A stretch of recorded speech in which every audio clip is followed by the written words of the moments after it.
sepanjang zaman. Walaupun mereka telah wafat, saudara-saudara, jasadnya terkubur, namanya terpampang di batu nisan, tetapi mereka akan dikenal selama-lamanya. Satu contoh, Al-Imam Al-Habib Abdullah bin Al-Haddad Sahibur Ratib. Demi Allah, tidak ada satupun orang di dunia, tidak usah dunia, kejauhan, tidak ada satupun orang di Bogor ini yang dalam satu hari yang tidak pernah menyebut nama beliau. Jangankan Bogor, saya di sini tiap pada maghrib anak-anak santri baca Ratib Haddad pasti menyebut nama beliau. Padahal beliau orang yang telah wafat ratusan tahun yang lalu.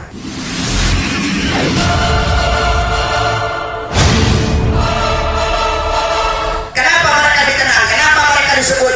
Karena mereka meninggalkan kebaikan, mereka meninggalkan ilmu, mereka meninggalkan ilmu yang manfaat, meninggalkan kebaikan, meninggalkan teladan agar kita bisa menjadikan teladan. Mereka meninggalkan amal saleh, mereka meninggalkan waraknya mereka, khaufnya mereka, khasyahnya mereka, sabarnya mereka, tawaddu'nya mereka, amal-amal saleh mereka tinggalkan untuk kita orang-orang yang hidup sekarang agar bisa mencontoh kepribadian beliau.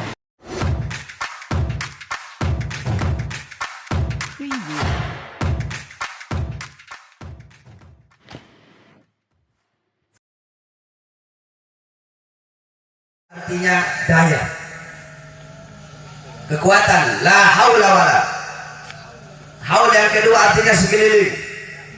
Alladzi barakna haulahu, yang kami berkahi sekelilingnya. Haul yang ketiga maknanya adalah 1 tahun, yang dimana setiap 1 tahun daripada wafatnya orang soleh, wafatnya para ulama, maka diadakanlah haul. Jadi haul itu untuk orang-orang soleh, haul itu untuk orang-orang yang beriman. Tidak ada haul orang matinya dalam keadaan mabok terus dihauli, tidak ada itu. Pelacur wafat dalam keadaan melacur terus mati 1 tahun dihauli, tidak ada itu. Apa yang kamu mengambil ibrah, mengambil iktibar, mengambil intifa apa? Jadi haul adalah setiap tahun untuk mengenang wafatnya orang soleh tersebut, yang dimana di majelis haul dibacakan manaqib, dibacakan sejarah hidup daripada orang yang dihauli tersebut, agar kita bisa mengambil iktibar, mengambil ibrah, mengambil intifa, mengambil lubang daripada kisah hidup orang soleh tersebut, agar kita pulang dari majelis-majelis haul bisa mengambil pelajaran, mengambil manfaat, mengambil hikmah daripada kisah hidup orang beriman yang dihauli tersebut. Banyak haul-haul. Ada haul Habib Ali bin Abdurrahman Al-Habsyi Kuitang di Jakarta, haul Habib Ali bin Husain Al-Attas, haul Habib Salim bin Ahmad bin Jindan, haul Ki Haji Abdullah Syafi'i, haul Muallim Syafi'i Hazami. Di Bogor haul Habib Abdullah bin Muhsin Keramat Empat. Di Sulawesi haul Guru Tuan Habib Idrus bin Salim Al-Jufri. Di Jawa Timur haul Habib Saleh Tanggul, haul Habib Bakar Gresik, haul Ja'far bin Syekh Al-Sekaf, dan haul para ulama, para solihin, masyayikh, baik para habaib, masyayikh ataupun para kiai. Saudara-saudaraku sekalian yang dimuliakan oleh Allah, di dalam kitab Bughyatul Mustarsyidin, kitab Bughya adalah kitab fatwanya Habib Abdurrahman Al-Masyhur. Di situ ada satu hadis. Qala Rasul sallallahu alaihi wasallam, "Man warraqa mu'mina faka'annama ahyahu, faman qara'a tarikhahu faka'annama zarahu, faqad istawjaba ridwanallah fi huzuril jannah." Berkata Nabi Muhammad sallallahu alaihi wasallam, barang siapa yang membuat sejarah hidup orang mukmin, barang siapa membuat sejarah hidup orang yang beriman kepada Allah, faka'annama ahyahu, maka seakan-akan dia telah menghidupkan orang yang beriman tersebut. Faman qara'a tarikhahu, dan barang siapa yang membaca sejarah hidup daripada orang yang beriman tersebut, membaca manaqibnya, faka'annama zarahu, maka seakan-akan orang yang membaca sejarah hidup orang beriman tersebut, seakan-akan dia telah berkunjung kepada orang yang beriman tersebut. Satu contoh, manusia paling beriman adalah baginda Nabi besar Muhammad. Para ulama, para muarrikhin, yakni ulama-ulama ahli tarikh, beliau membuat sejarah hidupnya Nabi Muhammad. Al-Imam Ibnu Jarir At-Tabari, Al-Imam Suyuti, Al-Imam Qurtubi, Asy-Syaikh Yusuf bin Ismail An-Nabhani, baik para muarrikhin ataupun kisah hidup Nabi, sirahnya Nabi, tarikhnya Nabi yang dibuat dengan untayan-untayan syair yang kita kenal dengan maulid. Ad-Dibai, Barzanji, Al-Habib Ali bin Muhammad Al-Habsyi dengan maulid Sibtu Durarnya. Nah, beliau yang membuat sejarah hidupnya Nabi, faka'annama ahyahu, seakan-akan beliau telah menghidupkan baginda Nabi besar Muhammad sallallahu alaihi wasallam. Ada orang bikin sejarahnya Imam Haddad, ada kitab Ghayatul Qasdi wal Murad, itu berisi manaqib Imam Al-Haddad. Maka Habib Ahmad yang membuat kitab tersebut seakan-akan telah menghidupkan Habib Abdullah bin Alwi Al-Haddad. Kita duduk di sini, nanti akan dibacakan manaqib daripada Al-Habib Muhammad bin Alwi Al-Maliki yang akan dibawakan oleh Ustaz Hadi. Nah, kita membaca manaqib beliau seakan-akan kita telah berkunjung kepada beliau. Lebih ngapain mau baca kisah orang yang sudah wafat? Orang-orangnya sudah wafat kok, ngapain dibaca-bacakan lagi? Ngapain ditakrir? Ngapain diulang-ulang lagi kisahnya? Hadirin sekalian, Al-Quran Nurul Mubin wa Dzikrul Hakim wa Suratul Mustaqim. Al-Quran berisi kisah sejarah orang-orang yang sudah wafat untuk menjadi pelajaran bagi Nabi dan menjadi pelajaran bagi umat baginda Nabi besar Muhammad. Qala Al-Imam Abdullah bin Mubarak, yahtajul insan ila ziyarati ma yubqihi wa idza lam yajidhu fil ahya ittala'a ala suratihi fil amwat. Kita manusia, kita butuh untuk berkunjung kepada sosok yang dimana dengan berkunjung kepada sosok tersebut bisa meningkatkan ketakwaan kita kepada Allah. Dengan berkunjung kepada sosok tersebut bisa menanamkan khauf dan khasyah serta raja dalam hati kita, sehingga kita selalu merasa takut, tidak pernah merasa aman dari azab dan siksa Allah. Kita butuh berkunjung kepada sosok yang dimana dengan kita berkunjung meningkatkan girah himmah, meningkatkan ketakwaan, ketaatan, kepatuhan dan ketundukan kita kepada Allah. Wa idza lam yajidhu fil ahya, kalau kita tidak bisa menemukan sosok tersebut dari kalangan orang-orang yang masih hidup, tidak ada orang hidup yang bisa menjadikan ketingkatan bertambah ketaatan kepatuhan kamu kepada Allah. Tidak ada sosok orang hidup yang dimana engkau mendatanginya kemudian engkau menangis takut kepada Allah. Maka berpalinglah, maka carilah, maka pelajarilah, maka ambillah dari kisah mereka orang-orang yang sudah wafat. Al-Imam Al-Habib Ahmad bin Umar bin Smith di dalam diwannya beliau berkata, aqwamu amwatin tahyal qulub bidzikrihim. Kata beliau, kaum orang-orang yang sudah wafat, orang-orang yang sudah mati, dengan mengingat mereka bisa menghidupkan hati-hati yang mati. Aqwamu ahya'in tamutul qulub bidzikrihim. Adapun orang-orang yang masih hidup, mengenang mereka justru bisa mematikan hati yang hidup, saudara-saudara. Para aulia, para sholihin, para ulama, fuqaha, hukama, kubara, mengenang beliau-beliau orang-orang yang sudah wafat, itu bisa menghidupkan kita punya hati yang mati. Adapun mengenang orang-orang hidup, menceritakan orang-orang hidup, tetapi orang-orang tersebut para fasikin, para fajirin, para zalimin, para mudlibin, justru itu bisa mematikan kita punya hati. Kenapa? Para orang soleh, para ulama, mereka orang-orang yang hidup selama-lamanya. Famal hayat illa li ahli ilm. Tidak ada kehidupan kecuali kehidupan hanya miliknya orang-orang yang alim. Al-alim hayatuhu abada. Orang yang alim hidupnya abadi sepanjang zaman. Walaupun mereka telah wafat, saudara-saudara, jasadnya terkubur, namanya terpampang di batu nisan, tetapi mereka akan dikenal selama-lamanya. Satu contoh, Al-Imam Al-Habib Abdullah bin Alwi Al-Haddad sahibur ratib. Demi Allah, tidak ada satupun orang di dunia, nggak usah dunia, kejauhan, tidak ada satupun orang di Bogor ini yang dalam satu hari yang tidak pernah menyebut nama beliau.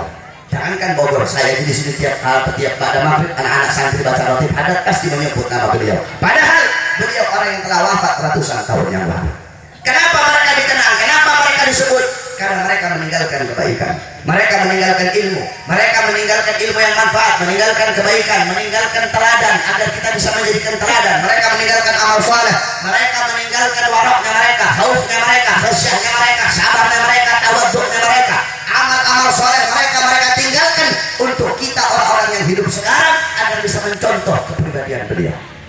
Sayyidatuna Aminah ibunda Nabi, sebelum wafat beliau berkata, ketika di Abwa, Al-Abwa yakni Al-Qaryah bainal Makkah wal Madinah. Desa Abwa itu desa berada di antara Makkah dan Madinah. kullu hayyin mayyit wa kullu jadidin bal wa kullu kibarin yafna ana mayyitatun fadzikri bal fakat taraktu khaira awalattu tuhra. Segala sesuatu yang hidup pasti akan mati, yang baru pasti akan usang. Semua orang tua pasti binasa, pasti hancur. Ana mayyitatun, aku nantinya mati, aku nantinya jadi mayat, aku nantinya jadi bangkai. Dzikri bak, tetapi mengenang aku walaupun sudah jadi mayat akan abadi selama-lamanya. Kenapa? Fakat taraktu khaira, karena aku telah meninggalkan kebaikan. Sungguh aku telah meninggalkan kebaikan. Wa balattu tuhra, sungguh aku telah melahirkan anak yang suci. Apa kebaikan yang ditinggalkan oleh beliau? Baginda Nabi besar Muhammad. Siapa anak suci yang ditinggalkan oleh beliau? Baginda Nabi besar Muhammad. Sehingga setiap orang yang mengenang Nabi tidak bisa dilepas kenangan itu daripada ibu Nabi Muhammad. Setiap orang yang mengenang Nabi pasti akan mengenang ibunda Nabi Muhammad. Begitupun para ulama, begitupun para sholihin. Al-Habib Abdullah bin Al-Haddad wafat ratusan tahun yang lalu. Sampai detik ini dan sampai kiamat beliau hidup dalam ratib haddadnya, hidup dalam Masaihuddiniyahnya, hidup dalam Ibnul Latifnya, hidup dalam Risalatul Mu'awanahnya, hidup dalam adab sulukul muridnya, hidup dalam Risalatul Mutadarahnya. Beliau hidup di dalam diwan haddadnya, beliau hidup dalam kitab hikamnya.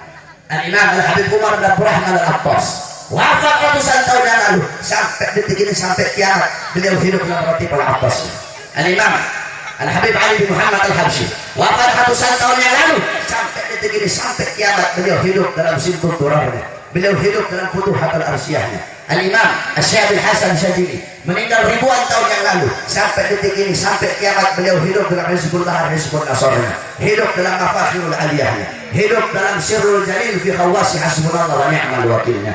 Al-Imam Al-Imam Ghazali radhiyallahu anhu beliau wafat ribuan tahun yang lalu. Sampai detik ini, sampai kiamat beliau hidup dalam Ihya Ulumuddinnya, hidup dalam Minhajul Abidinnya, hidup dalam Hidayatul Hidayahnya, beliau hidup dalam Mukasyafatul Qulubnya, beliau hidup dalam Miyarul Ilmnya. Itu keadaan orang-orang soleh, itu kebaikan-kebaikan, itu ilmu manfaat yang mereka tinggalkan. Maka kita duduk di sini mengenang Abuya Al-Habib Muhammad bin Alwi Al-Maliki dengan harapan agar kita bisa mengambil pelajaran, mengambil manfaat dari manaqib beliau yang nanti akan dibacakan. Mudah-mudahan kita semua yang duduk di sini Allah kumpulkan kita kelak di akhirat bersama Abuya Al-Imam Al-Habib Muhammad bin Alwi Al-Maliki. Satu saja saudara-saudara, tentang begitu beraninya Al-Imam Al-Habib Muhammad bin Alwi Al-Maliki. Beraninya beliau mengatakan yang hak itu hak. Keberanian beliau menyampaikan kebenaran walaupun leher menjadi taruhannya. Ketika itu beliau dipanggil oleh Raja Saudi. Raja Saudi ketika itu Wahabi, nggak suka maulid, nggak suka tahlil. Waktu beliau bikin kitabnya beliau itu ulama-ulama hasud raja agar memanggil untuk menghukum Abuya Habib Muhammad bin Alwi Al-Maliki. Akhirnya ketika Abuya dipanggil berhadapan dengan raja, sebelum berhadapan dengan raja, Abuya berhadapan dengan Al-Gojo. Al-Gojo. Ini Al-Gojo bilang, "Ya Sayyid Muhammad, kamu tidak takut ya berhadapan dengan saya? Hah? Kamu nggak takut ya? Kamu tahu pedang saya ini sudah makan ribuan korban, ribuan orang yang sudah saya panggal dengan pedang saya ini. Kamu tahu jawaban seorang cucu Nabi Muhammad? Kamu tahu jawaban seseorang yang dalam tubuhnya mengalir darah keberanian Nabi Muhammad?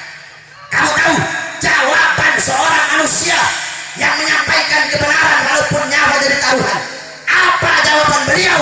Al-Jannah mahi balas. Hei Al-Gojo, surga tidak bisa didapatkan dengan gratis. Saya siap mentaruhkan saya punya kepala untuk menyampaikan ini kebenaran." Itu adalah keberanian daripada Imam Al-Habib Muhammad bin Alwi Al-Maliki. Semoga kita semua bisa mengikuti keberanian beliau, akhlak beliau, adab beliau, dermawannya beliau. Abuya, kamu tahu setiap Ramadan itu selama 30 hari setiap bulan Ramadan itu bagi uang 2 miliar setiap malam selama bulan Ramadan. Bagi uang 2 miliar. Alim, tajir lagi. Abuya Habib Muhammad bin Alwi Al-Maliki. Semua kita mendapatkan keberkahan dari beliau. Rabbi fanfa'na bi barakatihim wa ahdina husna bi hurmatihim wa amitna fi tariqatihim wa mu'afati minal fitani. Saudara-saudara, mari sama-sama kita dengarkan nasihat-nasihat yang akan disampaikan oleh para habaib dan para kiai. nanti selesai acara sekitar jam 1, nanti kita semua pergi sahur on the road. Kita jalan bareng walaupun dilarang sama si Jarod itu. Si Jarod kenapa? Jakarta bukan punya dia, Jakarta punya seluruh orang Indonesia. Itu Jakarta ibu kota. Kenapa emang Jakarta punya nenek moyangnya Jarod? Larang-larang orang sahur on the road. Nanti saya pimpin bareng-bareng kita sahur on the road. Udah saya bikin makan nasi bungkus itu buat dibagi-bagiin ke orang-orang di pinggir jalan. Kalau ada yang mau halangi, pantai saudara-saudara. Oleh karena itu, sebelum kita mendengarkan nasihat dari para alim ulama, sama-sama kita dengarkan manaqib pembacaan sejarah Abu Habib Muhammad bin Abi Al-Maliki yang akan disampaikan oleh Al-Ustaz Abdul Hadi. Tafadhol, Allahumma